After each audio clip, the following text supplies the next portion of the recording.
Ja, naja, ich habe ja in einem VEG gelernt, das war ja schon ein etwas größerer Betrieb und auch ein sehr vielseitiger Betrieb, weil die VEGs, die hatten zu DDR-Zeiten die Aufgabe, züchterische Fortschritte zu erzielen, je nachdem Pflanzen- oder Tierproduktion. Und das war natürlich für uns auch schön, das mitzuerleben.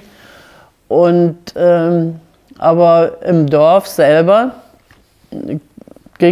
begann ja dieser Wandel vom Ich zum Wir. Und dann wollten wir auch ein bisschen mithelfen als Lehrlinge. Und da waren zwei, die nicht eintreten wollten in die LPG. Und dann waren wir ja richtig revolutionär und dann sind wir da hingegangen und haben gesungen vor dem Haus. Ein Männlein steht im Walde, so ganz allein. Es kann doch nur der und der sein. Und da haben wir uns ja richtig toll gefühlt, dass wir da aufgetreten sind mit unserem Mut.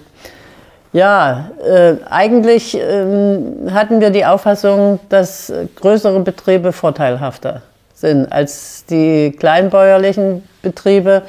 Da in Thüringen waren die ja auch nicht so sehr groß. Und da haben wir schon die Meinung vertreten, im großen Betrieb macht sich das alles besser mit Arbeitsteilung, mit Spezialisten und was dann so alles möglich ist.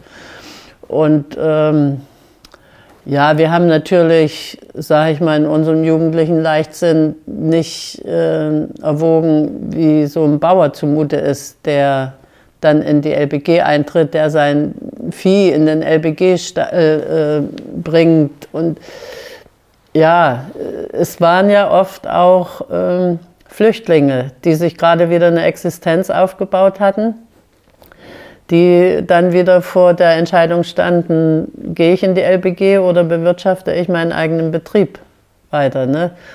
Das haben wir ausgeblendet. Ne? Aber wir waren eben der Meinung, das ist richtig, größere Betriebe und dann wird auch mehr an Produkten zur Verfügung stehen. Es war ja immer noch mit der Versorgung der Bevölkerung, hat ja immer noch ein bisschen geklemmt, ne? War ja nicht ausreichend immer da. Und insofern, ja, haben wir das zumindest begrüßt, diese Entwicklung. Vordergründig überzeugt haben wir sie nicht, sondern durch unsere Entwicklung. Die haben dann natürlich auch gesehen, was in Typ 3 möglich war. Da war ja Tier- und Pflanzenproduktion, wurde alles gemeinsam gemacht und Typ 1 war ja nur die Feldwirtschaft. Und die Viehwirtschaft war ja blieb auf jedem Hof.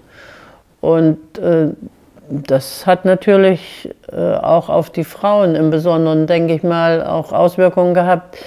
Weil die Frauen waren ja im einzelbäuerlichen Betrieb oder auch in Typ 1 noch unwahrscheinlich gebunden. Vom 1. Januar bis zum 31. Dezember hatten die ihre Aufgaben zu erfüllen. Ne?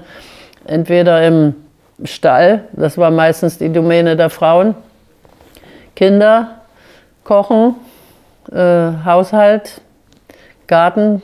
Die Frauen gingen morgens als erstes zum Melken, dann wurde Frühstück gemacht für die Männer, dann noch die Pferde angespannt, damit die dann ihrer Arbeit nachgehen konnten. Dann wurde Mittag gekocht, aufs Feld gebracht, Nachmittag wieder gemolken. Also die meiste Arbeit, ich sage immer, das waren die Frauen damit belastet.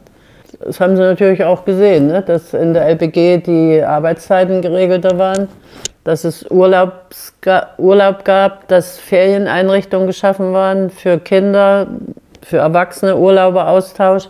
Das sind natürlich alles Dinge, die haben Wirkung gezeigt. Ne? Und da brauchte man nicht loszulaufen. Also wir haben überhaupt nichts gemacht, um die Typ 1 Bauern zu bewegen, in Typ 3 einzutreten. Die kamen alleine. Und war auch dann ein vernünftiges, offenes Verhältnis. Ne?